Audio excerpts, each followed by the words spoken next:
maybe we have to kick starts as we begin and hopefully join us for this conversation. So good morning and good afternoon, good evening to everyone, wherever you're joining us from. We're very excited to have the opportunity to come your way today with this very important conversation, which borders around Africa-China relations. We are the Africa-China Center for Policy Advisory, a new think tank that is focused on delving deeper into Africa's relation with China. We're trying to track and report and analyze what China is doing in Africa, and likewise what Africa is doing with China, because as we know, relationship is a two-way street. So we're tracking what Africa is doing with China, and of course what China is doing in Africa.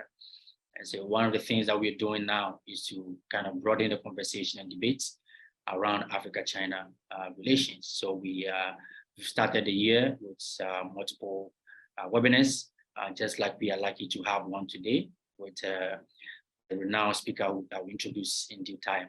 So we welcome all of you to today's webinar, put together by the Africa-China Center for Policy and Advisory. As the conversation keeps going, I'll be sending our website details and a couple of emails there. So if you have any issues regarding what we do, you can of course reach out to us. And today, it's a very simple process that we're going through. So I'll have the opportunity to introduce our speaker for today's topic. And after that, she will take over and do a presentation, and then we'll welcome questions from you. So you have the opportunity to ask questions to our distinguished speaker. So if you're familiar with the Zoom app, you have a Q&A button there that you can use. So just click on the Q&A button and type in your question. I'll review the question, of course, read it out to the speaker for her to answer after her presentation. So once again, thank you very much for joining us. This session is recorded, and of course, we also make it available at the end of the session by our platform that we use, by email, social media, and of course, our YouTube channel. So we appreciate you joining us. Today, we are going to discuss a very important topic, which is called the Forum on China-Africa Relations, and what it means in the future of Africa-China relations, FOCAC. So we have an opportunity to actually listen to someone who has written extensively about this very issue. And so I will not take much from the conversation. She will give us a breakdown of what FOCAC is and how it's been shaping the Africa-China relationship. I will leave that, or the history and everything, to our speaker to do that. Now, I'll take this opportunity to read out a brief profile about our speaker. So Professor Shirley Ze Yu is the director of the China-Africa Initiative at the London School of Economics, and a senior practitioner fellow with the Ash Center of Harvard Kennedy School. She's also a professor at the IE Business School and distinguished foreign faculty professor at the National Defense University, Islamabad. She's an expert on Davos World Economic Forum Experts Network on China, 5G, and geoeconomics, and an opinion contributor to Financial Times, as FT, and the Wall Street Journal, among others. Shirley is a frequent commentator and contributor on China's strategic and economic affairs for the BBC News, Bloomberg, CNN, Al Jazeera, Media Network, PBS, Frontline, SMP, as well as others. She holds a master's degree in government from Harvard University and a PhD in economy from China's Peking University. So, ladies and gentlemen, today we are very privileged to have the opportunity to interact with someone that I admire so much. I've read loads of articles that she has written through her center at the LSE, and today we have the opportunity to listen to her and as she shares her perspective on FOCAC and the future of Africa-China relations. Prof. Shirley, please, you have the floor now to take us through the conversation. Again, you have the opportunity to ask your questions, so please, as she begins, please do make your questions come through, even if you have a prior question, because of course the topic was shared earlier via emails countless times. So maybe you have the questions already prepared, you can still drop them. And as she presents again, you can also be sending through your questions. So on this note, I open the floor for Professor Shirley Ze Yu to take over and lead us through the conversation. Thank you. Thank you, Paul. And thank you everyone for joining today's session. I just saw someone dropping out and I thought, well, that's perhaps because of the particular topics that we're talking about. It's less than interesting, but I hope I will keep you engaged throughout this conversation. So, as Paul has mentioned, the China-Africa has seen an evolution of ever-deepening relationship. Primarily, we see throughout the 21st century. And as a matter of fact, the institutionalization of a China-Africa multilateral mechanism started in 2000 under what's called a FOCAC framework. And the reason I call it multilateral is because when we look at FOCAC from China's perspective, China has always taken it on a continental vision. In other words, every 3 years when China starts to build a FOCAC vision, a target, say for example, in 2021, the FOCAC announced that Chinese private businesses are going to invest $10 billion in Africa. That comes at a continental scale. So in a way, we are looking at 53 pairs of bilateral relationships between China and respective African countries under FOCAC. But in a way, it's more than bilateral. It's almost as if it's a multilateral relationship, which is quite unique in the world. And so, as just mentioned, the FOCAC was actually established in 2000 at the beginning of the 21st century, actually not by China's initiation. It was led by a proposal from an African politician from Madagascar. Because at the time, we have to reflect 20-some years back, China was a very small global player. At the time, in 1996, if you were to look at the per capita GDP, if you were to measure China's versus sub-Saharan Africa's per capita GDP, China was trading sub-Saharan Africa up until 1996-ish. And so just 4 years before the initiation of the FOCAC mechanism. So at the time, China was a very marginal global player.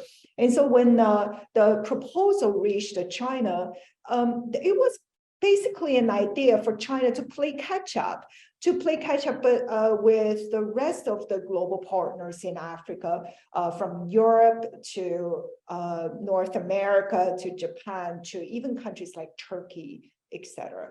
And so the Madagascar minister proposed, why wouldn't China just start something, to start a relationship with Africa, just like the others? And therefore, we started to see the initiation of FOCAC.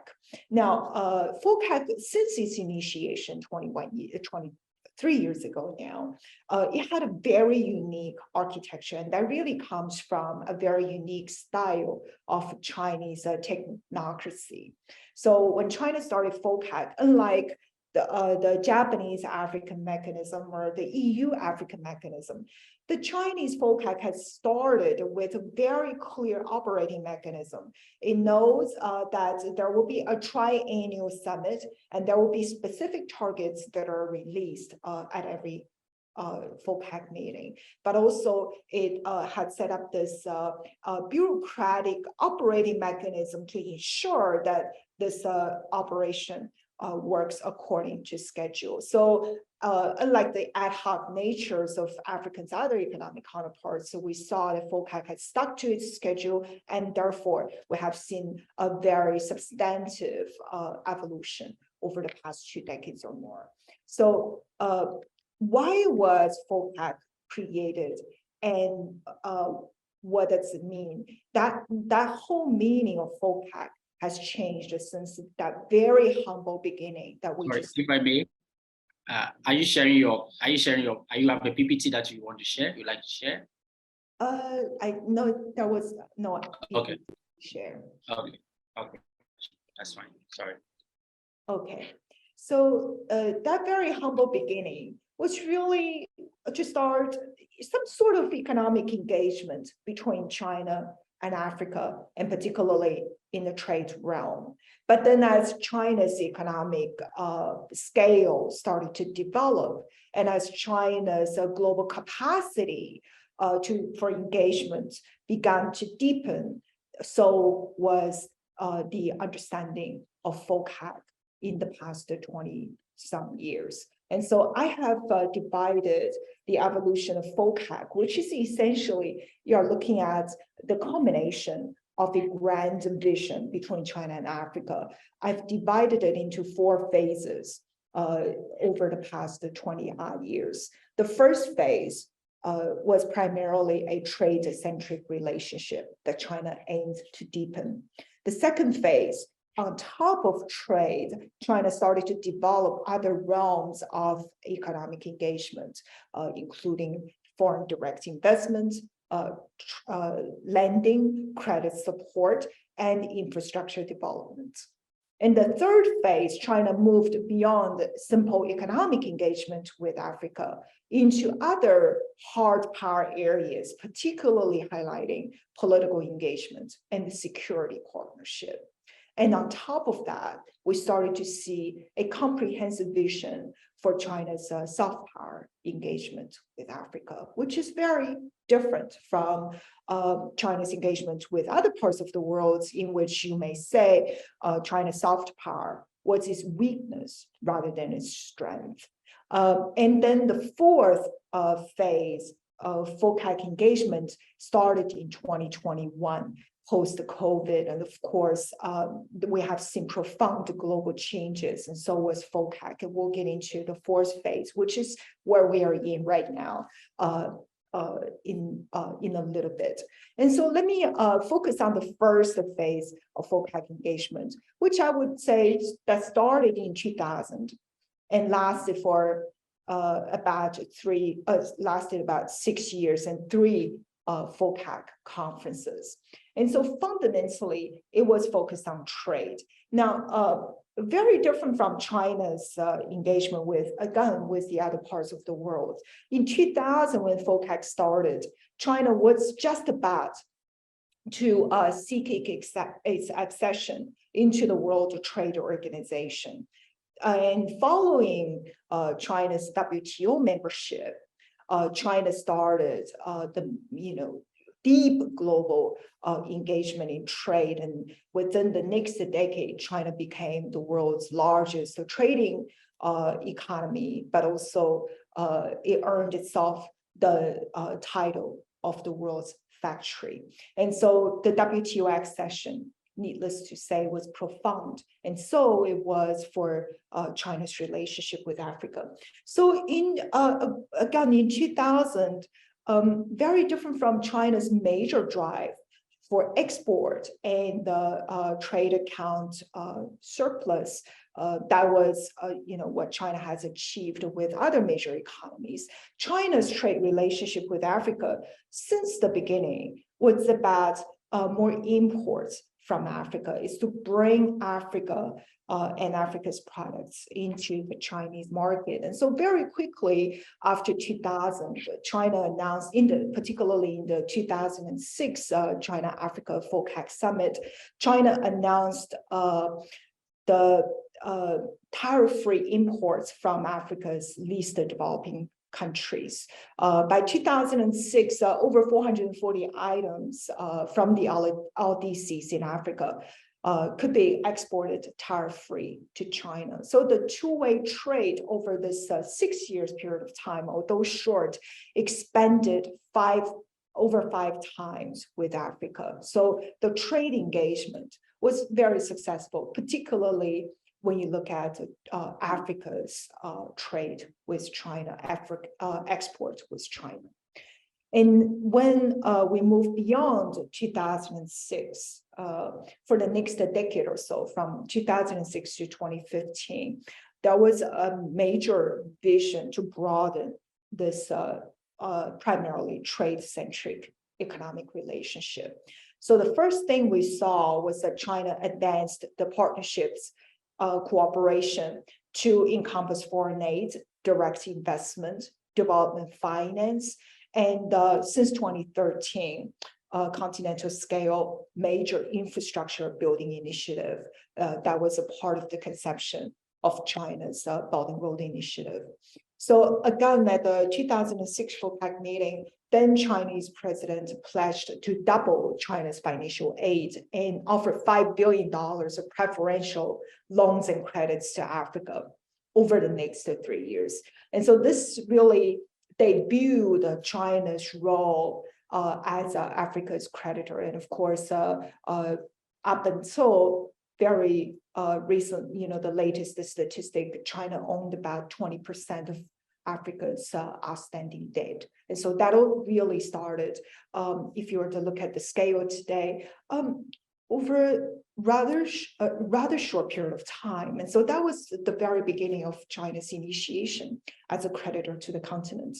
Now, in 2007, China established in development funds that was primarily used to boost foreign direct investments in Africa. It's called the China-Africa Development Fund. And so China realized that as China began to seek more trade capacity with Africa, well, they need to develop the capacity, essentially, the agricultural and the manufacturing capacity within Africa. And therefore, China began to build special development zones, free trade zones, industrial parks on the continent, and all these parks that are lined up on both coasts of Africa are used basically for primary goods processing so that the goods can be shipped to supply China's market demand. And so then what comes with trade is natural development finance, but also foreign direct investments. And so over this period of time, we started to see just within from 2007 for roughly about 6-7 years or so, China's FDI in Africa grew about over 20 times. And I should say over the past 2 decades or so, China's FDI in Africa, if you were to look at that whole span of time, over 100 times. And yet again, from 2007, we started to see China's more deepening engagement in investment, direct investment in Africa. Now, upon the initiation of China's Belt and Road Initiative in 2013, China really furthered its role as a direct contributor to Africa's infrastructure. And at the same time, at that time, it was primarily about physical infrastructure. So China has helped to build about 1/3 of Africa's power grids. And so it was a lot of physical infrastructure, rails, roads, ports, power infrastructure, etc. And let alone the trade parks that we were just talking about. And so a lot of these physical infrastructure that China builds in Africa introduced China's capacity not only in financing the projects, but also in construction expertise, in property project management, but also sometimes taking equity partnerships of these projects. And so China's partnership in infrastructure building in Africa takes on many different forms. And now these infrastructure programs, what's still at its initial stage in the second phase of FOCAC, where we are currently focusing on. Now, the third phase of FOCAC is from 2015 onwards to 2021. And so over this phase, primarily, the FOCAC vision was presided by current Chinese President Xi Jinping, who came to power in 2012. And so 2015 and 2018 were 2 pivotal years in terms of understanding the direction of China Africa developments. Now, in 2015, from 2015 to 2021, we started to see on top of this already rather comprehensive economic partnership between China and Africa. Up to then, China started to add a new angle to the partnership beyond economics. And so primarily, President Xi talked about engagement in political partnership. And he's talking about not just country to country, state to state level political partnership. He's talking about party to party partnerships. And he's talked about mutual security assistance between China and Africa. So political and security angles were added to China-Africa vision. And so you may say that is, again, another form of hard power developments. But on top of that, President Xi has also added soft power development, particularly in terms of education and job training. And we started to see lots and lots of African students studying in the elite universities in China being offered generous scholarships over this period of time. So from 15 to 21, we started to see a whole new vision of FOCAC, or China-Africa partnership, of what President Xi calls the China-Africa community of common destiny. Now, the community of common destiny is really an ideational vision of a world order that China passes during the Xi Jinping era. And Africa is the first major regional partnership that China has dubbed with that name as specifically China-Africa common destiny. So let's take a specific look at what happened over this period of time. So President Xi has launched a China vision over this period of time. And so essentially what he meant by China vision was essentially what he wrote recently, or what China has put out recently in the Global Civilizational Initiative. And in a nutshell, it means modernization without westernization. So he's always talked about let Africa choose its own path of development, and China supports Africa in its choices of its development. And so he believes that, or what he's trying to, even at that time, what he's trying to support in these major regional developments is this vision that you could develop in your own way, and democracy is not a prerequisite to modernization. And countries can become prosperous by developing, the models, the political economic models that are suitable to the country's characteristics. And so now that's really we don't see that China vision being more manifested in other regions in the world. And of course, that's come to a very thorny, it's a contentious point, particularly between China and the Western economies. But even in the developing world, I think that vision was more talked about when it comes to China-Africa relationship than China's relationship with any other developing regions in the world. And so this multilateral partnership was raised to a new and comprehensive level since 2015. And China has developed over this period of time many subcategories of cooperation mechanisms between China and Africa. And so that includes China-Africa People-to-People Forum, Youth Leaders Forum, Poverty Alleviation Development Forum, China-Africa Think Tank Forum, China-Africa Legal Forum. So you get the point. China is starting to build a consensus or bilateral dialogue platforms in the soft power realm. So it's no longer just about, hey, let's deepen the trade, let's build more infrastructure, let's talk about financing more debt, finance the projects, etc. So now China is starting to build a lot of consensus building mechanisms in the soft power realm, particularly when you talk about youth leadership, when you talk about legal structures and local government governance issues, etc.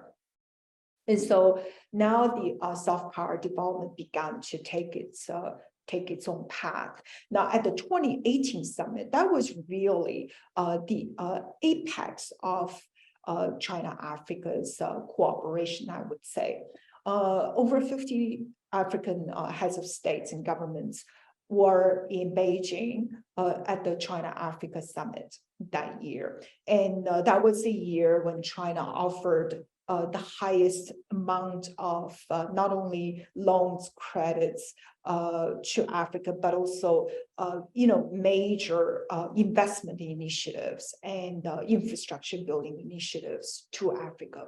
And President Xi at the time asserted China's support to African countries to explore this alternative development path that suit their national characteristics. And so that whole China vision that we talked about earlier was specifically deliberated at the 2018 FOCAC. And we started to see that beyond economics, China's infrastructure building in Africa over this period of time has been escalated or elevated from the physical infrastructure realm that we talked about earlier, roads, rails, ports, etc. Those, China continued to build, but the infrastructure building focus since 2018 summit has become more overwhelmingly concentrated in the digital and technology realm.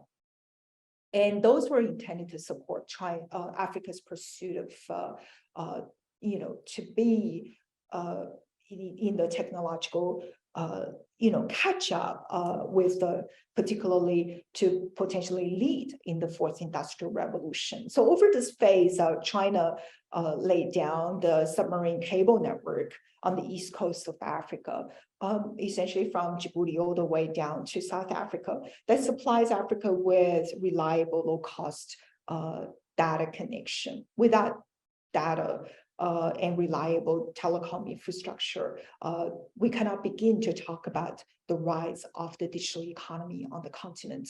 And China has also developed Africa's first public cloud, built data storage centers, and provided software systems for African governments. And so all of these are considered not just the technological applications, they are infrastructures that enable all the technological applications to flourish.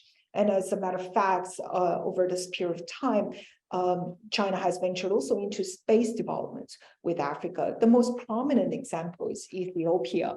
In 2019, China helped Ethiopia launch its first satellite. And very different from other development models by partner nations in Africa. So the first satellite that's launched by Ethiopia was not only launched by China, but it was also majority financed by China. So if you were to look at other partners in Africa, they primarily would see African countries as the customers. If you want to launch a satellite, okay, fine, you pay me and I'll launch it for you. But the Chinese model is seeing the aspirations of African countries to become a member of the space community, to own a piece of space. And China would actually help finance that aspiration. And so I think that model, once again, you started to see that through a Chinese lens.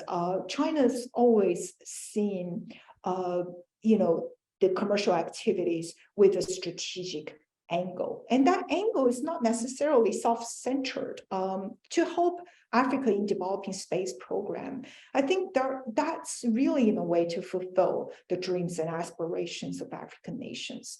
And so space venture, digital infrastructure, and so you're looking at from deep under the sea to above the sky, China has participated over this period of time in Africa's technological infrastructure developments.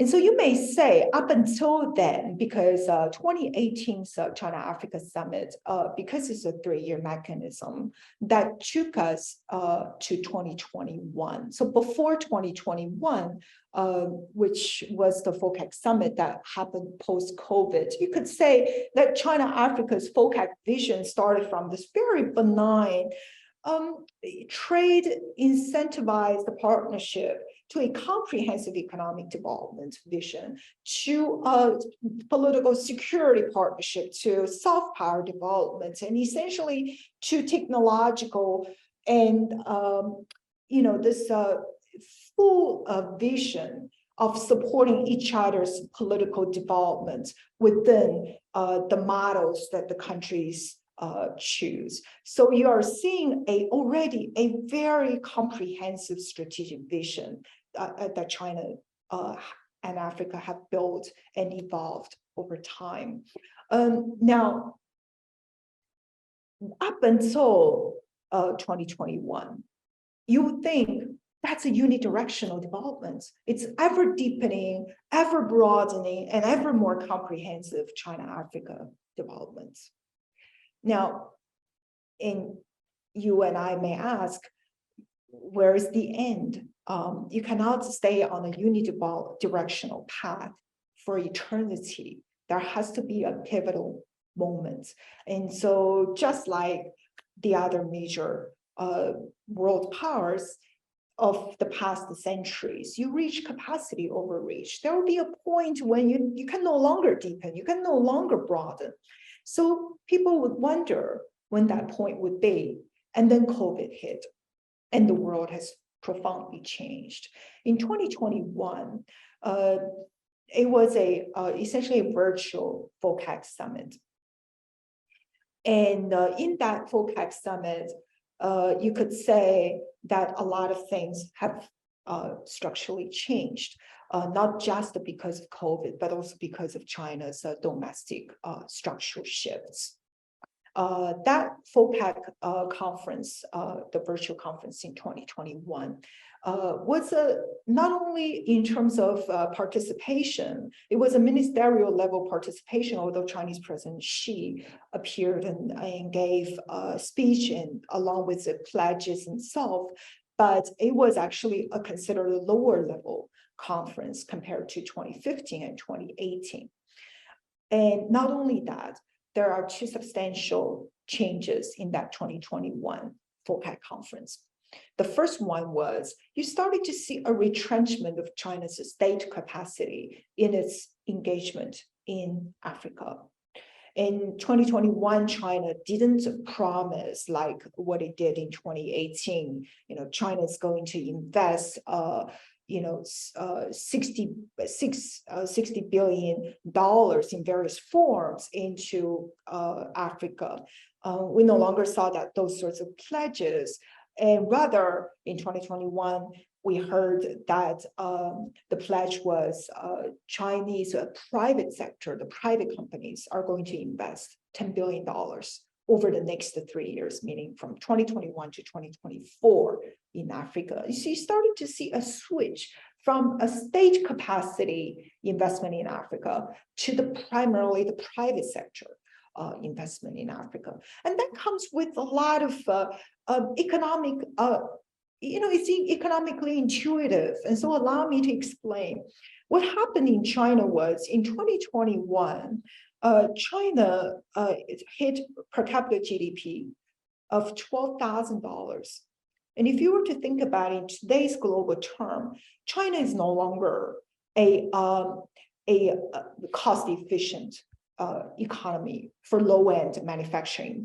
The labor cost was just simply too expensive. As China started to touch the high upper middle income threshold, inevitably all the low-end and heavy manufacturing that's very labor intensive are inevitably going to have to move out of China into other developing regions. And you started to see, this is based on simple economic structural shifts. And you started to see a lot of Chinese domestic manufacturing companies starting to build factories in Southeast Asia now, in Vietnam, in Thailand. And today, if you go there, you see loads and loads of Chinese companies looking for, setting up factories there. But also you started to see a lot of Chinese companies starting to build their manufacturing capacities in Africa too. And that's not just because of the per capita GDP, the cost factor. China Also, it's aging. China is supercharging into an aging society, and the labor premium is no longer there. So, if you were to look at, a country with rising median age and possibly, we're potentially looking at by 2060, about a third of Chinese will be in the aged cohort, over the age of 65. That's not a pleasant scenario to look at when it comes to a major manufacturing power, particularly labor-intensive manufacturing power. And so China's structural shift is inevitable, and therefore you started to see the private actors, private companies moving very fast in establishing manufacturing presence in other developing economies. And now Africa is absolutely on the map, not only because it's a young continent, median age is less than 20 years old, and you have about 300 million middle class in sub-Saharan Africa. And so in terms of the development, the manufacturing capacity, it's enormous potential. And so you are starting to see Chinese companies like Ze Yu Group, that's a machinery manufacturing company for heavy machinery products. They are building a major presence in sub-Saharan Africa. And not only they are there to produce, they are there to produce for the local market consumption. And so if you were to look at what Chinese private companies are doing today, it's really no different from what the American companies were doing in the 1980s and 90s when all the global multinationals moved into China, right? They moved into China because of labor dividends, because of the market potential, and it's no different there. And so now I think that's a structural shift. You are going to continue to see more and more Chinese private companies engagement in Africa. And the other major shift from 2021 is that China's role has shifted yet again to become a major public goods provider in Africa, particularly in healthcare and renewable energy. In 2020, China built the African continent's largest solar power plant in Kenya. And so I think China is the world's largest renewable energy investor and has about 70% of the world's solar power capacity, about 60% of the world's wind power capacity. So when you're talking about hydropower, solar and wind, all these renewable energy sources, China is inevitably the dominant player on the global horizon. And so China is helping Africa to develop energy in a more sustainable way. And so now you're starting to see China moving yet again from a simple economic partner, exporting or trade, focusing on trade, investment, infrastructure building, now essentially to become more of an investor, a bigger investor, and a public goods provider. And so yet again, that whole relationship has taken a new direction and angle. Now, where do we go from here? There are a lot of questions to ponder. The first one is that in China's technology development in Africa, a lot of countries that have opted for Chinese technology in today's global geopolitical environment, they might be perceived as unfavorable by Western technological partners, particularly the United States. And so now, unfortunately, all countries are being entangled in the sort of choices between China and Africa. And so there might be a dilemma there. For now, countries will opt for the best technology that are more suitable for the country's development. But at some point in time, geopolitics will inevitably get in the way. And you also talk about China's this uni-multilateral partnership. China, in a way, because of its capacity, has always focused on Africa on a continental level. However, there are 53 pairs of bilateral relationships. Now, when it comes to these bilateral relationships, the African countries are not really, in terms of economic scale, an equal negotiating partner. And so in order to garner to become more of an equal partner, the African Continental Free Trade Area will be essential. But that'll be essentially China has expressed support for the AFCFTA's combination, but it's really up to Africa's commitment from the political leaders to ensure that it happens, so that there will be more of a equal partnership. And looking at Africa's development, not on a country-to-country scale, but more on a continental scale as well.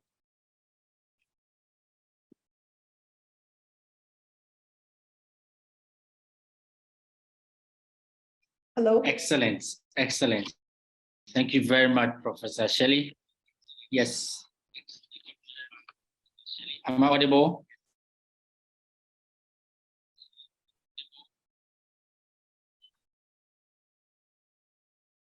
I think my network is slow here.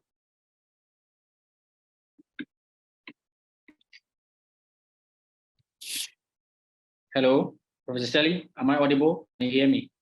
I can hear you, yes. Okay, perfect, yes.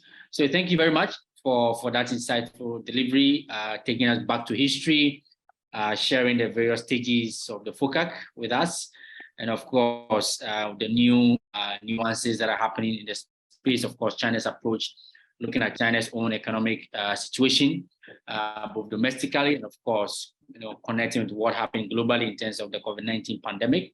So I think you've given a very thorough insight on this conversation about the FOCAC and what it has achieved, the changes that are happening, of course, going to the future, the kind of shape it's supposed to take. I have just a question here. It's a bit more of geopolitics in nature. So in 2021, December 2021, we witnessed the US African Leaders Summit, the second edition, in Washington, DC. I'm sure you were busy then as well, engaging on that kind of platform.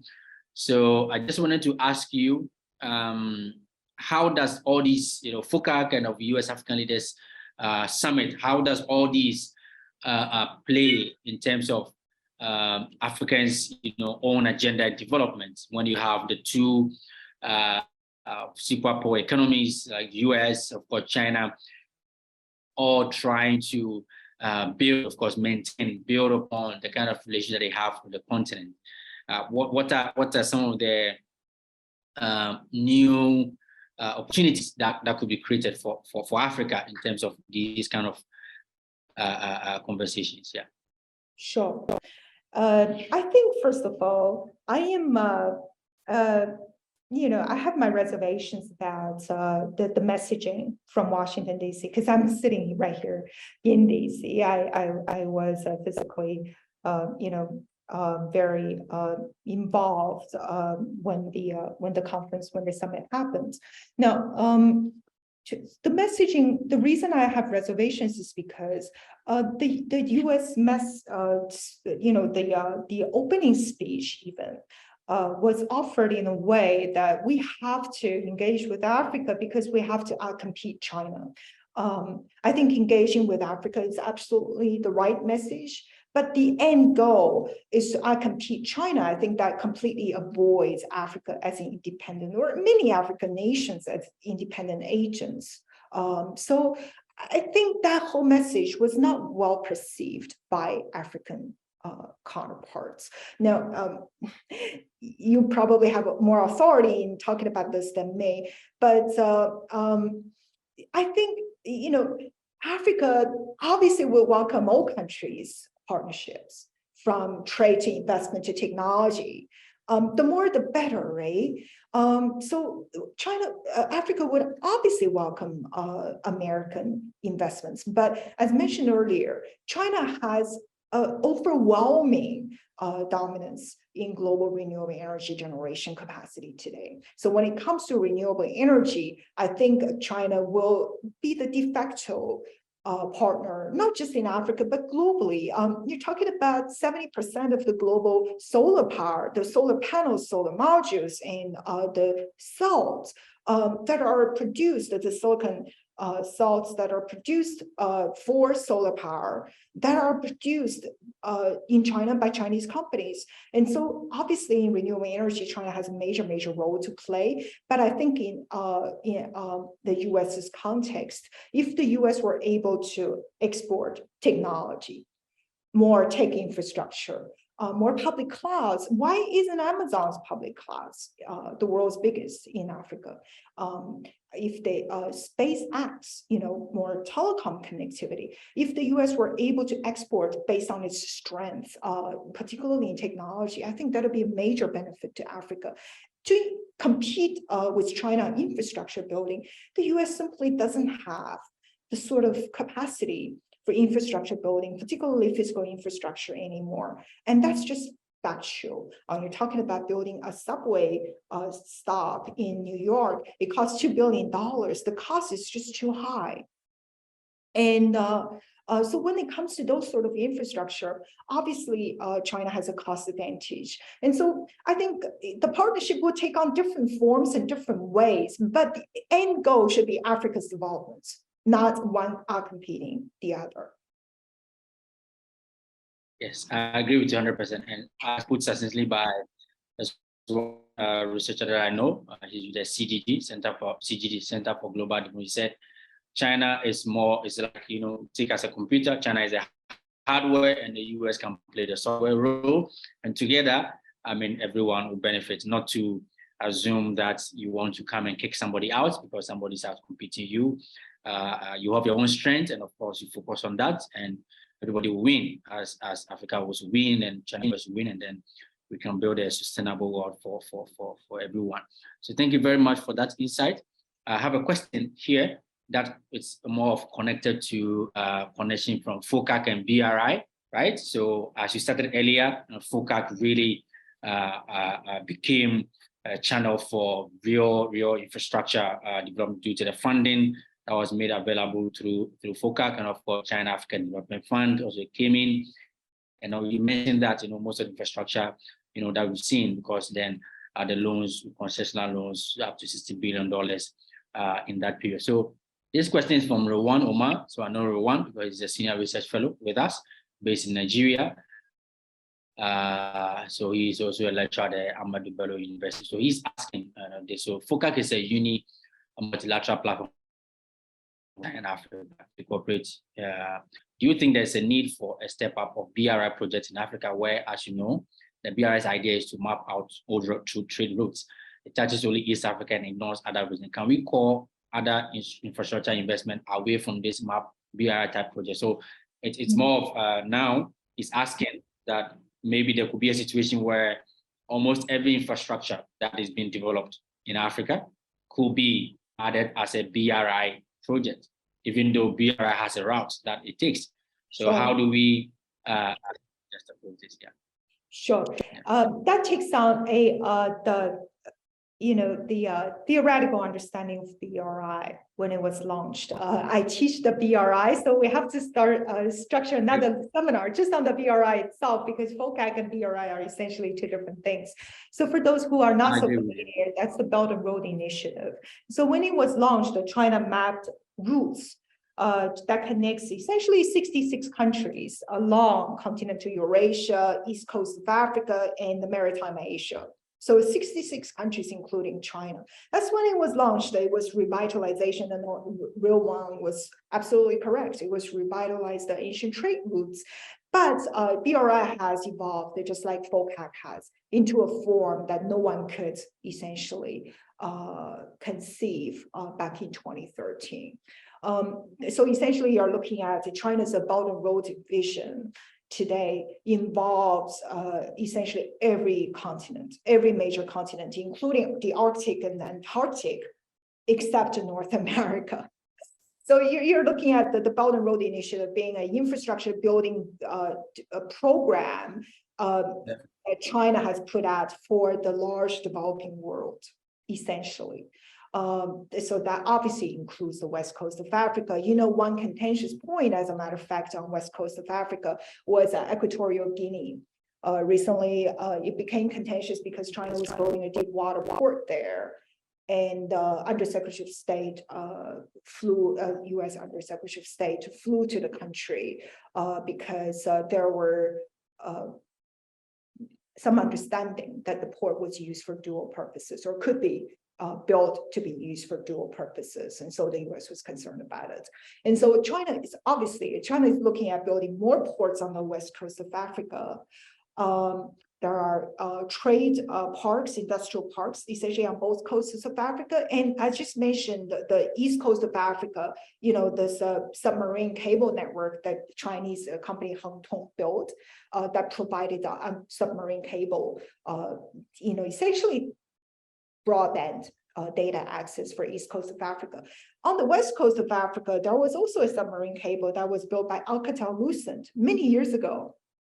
And it went through a public bidding process for a major upgrade. And it was China's essentially, former companies that were associated with Huawei that won the bid and upgraded the cable network on the west coast of Africa as well. So yeah, the engagement is I would say what China is lacking today is essentially to help build deeper into inland of Africa. But on both coasts of Africa, there are significant presence there. Thank you very much for that insight. I have a question here from Isaac Asari from Ghana. So he's asking, what is China doing in respect of ensuring peace in Africa? So of course, we know Africa and China are dealing with so many fronts, of course. And we have a bit of, so this is connected to military and peace in the region. Of course, we have several parts of the region that is experiencing a bit of instability here and there. So the question is about that. What is China's role in building, peace and stability in the region? Yeah. Sure. We would all agree that chaos in the political instability is not beneficial to China, particularly as the continent's largest trading partner, the largest investor. When you invest 100, and I think China's credit level was about $147 billion to Africa.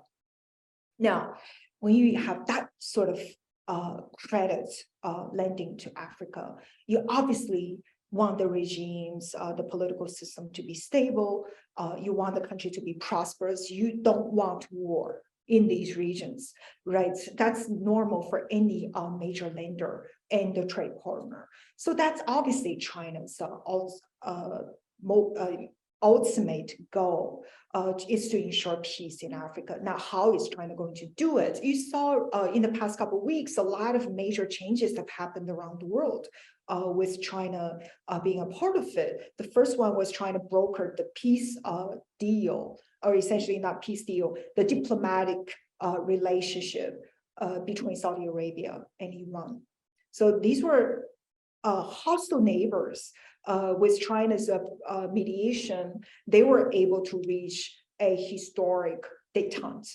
And that really is quite, you started to see China's diplomacy started to take a more proactive role in regional stabilization. And just this week, the Chinese president is in Moscow promoting a peace deal and immediate ceasefire between Ukraine and Russia. And you may disagree with the peace proposal altogether, but you see China starting to take initiatives in being a mediator. China is basically saying, the whole world peace order was protected in a way, guarded by the US under Pax Americana, right, ever since the Second World War. But now you started to see, just in the past couple of months, China is starting to take a proactive role in fulfilling some of the gaps that were missing there. Now, in Africa, a few months ago, China has appointed a Horn of Africa peace envoy, which is not ambassador. It is a special envoy that helps to mediate through the peace process in the Horn of Africa. We haven't seen major developments there, but my assumption is that that would be a major focus for China, because you started to see this Chinese diplomatic shift. For 3 years, the world has talked about the wolf warrior diplomacy. that's not complementary. And that's not, in a way, wolf warrior diplomacy is not commendable by all means.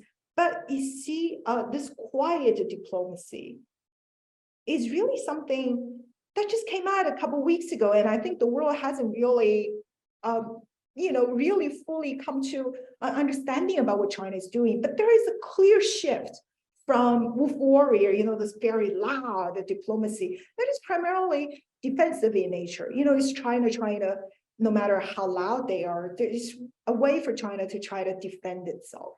But today, the quiet diplomacy is really offensive. It's about going out and getting things done. And I think the Horn of Africa is definitely on the Chinese agenda, security initiative agenda. Indeed, thank you very much for that. And I think that fits into China's global security initiative as you described it, right? The GSI, exactly. So recently even did an article on that about the GSI and the role that is playing. I mean, it's quite very telling when you look at the Saudi Iran deal. I mean, which was brokered by China. I mean, that was as one of the quiet, arrangement that you mentioned. Not too much noise about it. By the time we realize there's already a peace deal in place, and that is very, very exciting to see. Hopefully, we get to see that more as we try to resolve conflict around the world. So thank you very much. So this one is from Suleiman. He's a PhD student at studying international and strategic studies at the University of Malaya in Malaysia. So he's working on Africa, China. So he's asking the question, how do you compare FOCAC to the EU-Africa Summit, of course, similar to the US-Africa Leaders Summit, as you mentioned. Secondly, what is China doing to take care of the rising fear of China's recolonization in Africa? And so, obviously, so he's asking about some of the nuances, some of the reports, negative, reports, and of course, through our research, you've seen a lot of headlines, being made, of course, in some Western media about this new scramble for Africa, the new colonialists, and all of that, as you've seen. So, the question is in line. Asking China is doing anything in this to kind of counter some of these reportage on their role in Africa. Right. First of all, on the EU-Africa Summit, because I don't do, I primarily focus on China, Africa. So I'm not quite clear about what the EU-Africa Summit, undertakes. But what I can say is that it's not a regular mechanism. The most visible experience you could see, or difference you could see, is that none of these EU-Africa Summit, the Japanese platform with Africa, they are very ad hoc. So they happen when they happen, and then they disappear. So there is no clear operating mechanism. It's very different from FOCAC. FOCAC, even though in 2000, when China was so small, China has built this initiative. It's a trilateral summit. It's going to be administered by the Ministry of Foreign Affairs, Finance, and Trade. And so everything was lined up. And you almost look at it, it's like a UN operating mechanism. It's like you have a secretariat, and when you're going to have an annual conference, and you build all these agendas. Somebody is working on it regularly. I don't think there is a mechanism as such for the EU-Africa Summit. But also, the EU has a strong historic roots with Africa. The EU is doing tremendous amount in Africa. But today, if you were to look at the major African development, particularly infrastructure needs, technology needs, etc., I think it would primarily, if you were to look at these major development initiatives, the initiatives are being, envisioned, I would say primarily by the US and China. The EU can step up. And I think the EU needs to step up. A lot of private actors are very strong in Africa's economic development. But I think from the essentially political and the strategic level, we don't hear these grand vision from the EU. So, for example, what do we promise? How we are going to deliver? And in 5-10 years' time, what do we want to see as the outcome? thank you very much on that for answering that. Thank you. So the last part was about the notion or some of the reportage, which is attached to China's role in Africa, like China is organizing. Exactly. Yeah. Perceptions is a dangerous thing. I think, first of all, one needs to really define. I think one needs to define colonialism. You know, if you define it in a territorial sense, obviously that's not the case. But if you look at it from a simple economic perspective, there are a lot of debates about China's resource extraction. You know, China is trying to grab mining resources from Africa.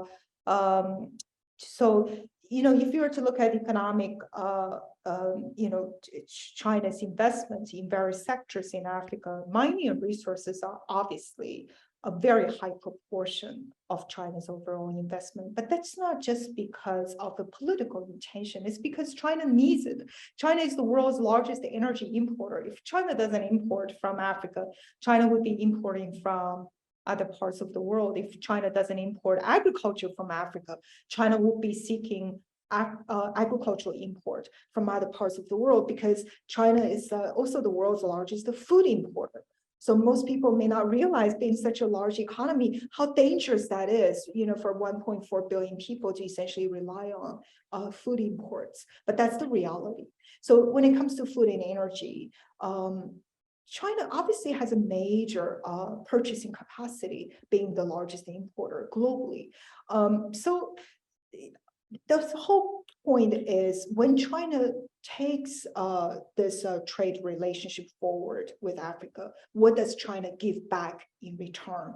More education, more jobs creation, more local employment, more understanding, quite honestly, and give back more technology, you know, help build up more industries in Africa, so that Africa does not export just primary resources. You know, you could export bananas, say, for example, papaya, you know, avocado, all these things that are so beautiful in Africa.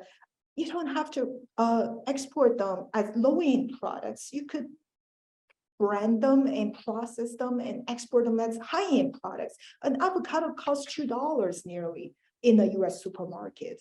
And so I think China can help build up that processing capacity, and so that there will be high value added when Africa exports these critical resources. So there are a lot of more job to do. I'm not saying that China, you know, this path is long. China has a lot to do, but I think those things is the reciprocity that will build understanding. Thank you very much for that. So I'll read the last question, and of course you wrap up the conversation. So this is from Kabna. He's saying that, good afternoon, Professor Yu. Africa's physical deficit, infrastructure deficit is recognized universally. However, Africa's more fundamental data and institutional infrastructure deficit receive far less attention. So you're talking about data and institutional infrastructure deficit receive far less attention. What possibility does China see for cooperative, you know, Sino-Africa initiative to remove these entrenched obstacles to mutually, you know, beneficial development? So he's asking about fundamental data and institutional deficit, infrastructure deficit. Yeah. Oh, absolutely. Huge potential. Africa, you know, is going to have 40% of the world's population at some point. When it comes to digital economy, where we are inevitably moving into, that young population that are digital savvy and live along, you know, in this vast continent, the digital economy is the way to go. That's the way to really economically modernize. And so what China has built in the past 2 decades domestically has been this very robust digital infrastructure platform. China has the world's most number of 5G base stations. And so today, as just mentioned, China is building very successfully telecom infrastructure all across Africa. And so the way is not just to build for the sake of building it. China also financed the construction, because building 4G, 5G infrastructure costs a lot of money. Countries, when they don't have the money, and you're trying to find the money to build these telecom infrastructures, you are lagging behind the rest of the world. And so the way to build it, how China does it, is to finance the construction, so that Chinese players can come in and have the infrastructure built. And I think so far, undoubtedly Chinese telecom infrastructure builders are probably the most prominent force in this regard. But China's Alibaba, for example, is building an eWTP platform that is sort of like a WTO platform for the digital economy. Alibaba is training a lot of African entrepreneurs, but also they are bringing the digital payment platforms. You're looking at China's Tencent, Alibaba, etc. Now in Africa, it's very much like China. You have a mobile phone, and on the phone, you have digital payments, right? In Africa, when I was in Uganda, in Rwanda, people were on their phones. I was shocked, pleasantly shocked.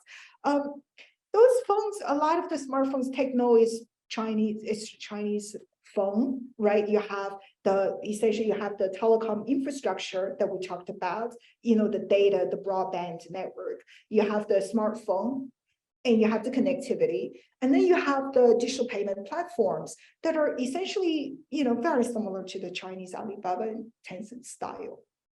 And so all these job training, platform collaboration, and helping Africa entrepreneurs to develop, give them finance. So I think all of these things will help build up Africa's, essentially this whole digital landscape. Thank you very much for those insights. All too soon, we've come to the end of today's conversation. And we say a very big thank you to Professor Shirley Ze Yu of the LSE China Africa Initiative. Is there anything that you're doing at your center that you'd like to share, so that anyone that is here can also participate? So maybe you can do that, and then yeah. Absolutely. Check us out on our website and sign up for our newsletters, but also our China Africa conference. Our annual conference will be coming up in the first week of October at the LSE platform. It'll be live cast virtually globally. So if you're in London, please come and join us physically. But if you're online, please join us virtually. All right, sure. Great. So I'll take the opportunity whenever it's ready. I'll share with them via email, because mostly they all registered to join this platform. So I'll share with them so that they can participate in the program, the China Africa conference, right? Hosted by your center, the LSE. So thank you very much for sharing that information. We so much appreciate your time and insights. And of course, we'll come your way soon with other platforms that we are creating as a research think tank committed to the work around Africa-China relations. So thank you very much for joining us, and thank you everyone for joining. So if you have any questions, please, you have access to our email. You can drop them, forward it to Shirley for her to address them as well later. So thank you. You can find her on LinkedIn as well. She's very active. She shares a lot of updates and run comments on most of the topical issues happening around the world, globally, economically, technologically. So you can find those updates on her wall on LinkedIn. So please do find her. She's there at Shirley Ze Yu. There on LinkedIn, so you can connect with her and start enjoying some of the insight that she shares. Yeah. Here's my Twitter. Thank you, Paul. Here's my Twitter as well. Okay, that's a Twitter handle. So it's there at Shirley Ze Yu together like that. So please do follow her for the updates. So thank you very much and enjoy the rest of your day. Yeah. Thank you. Bye-bye. Bye.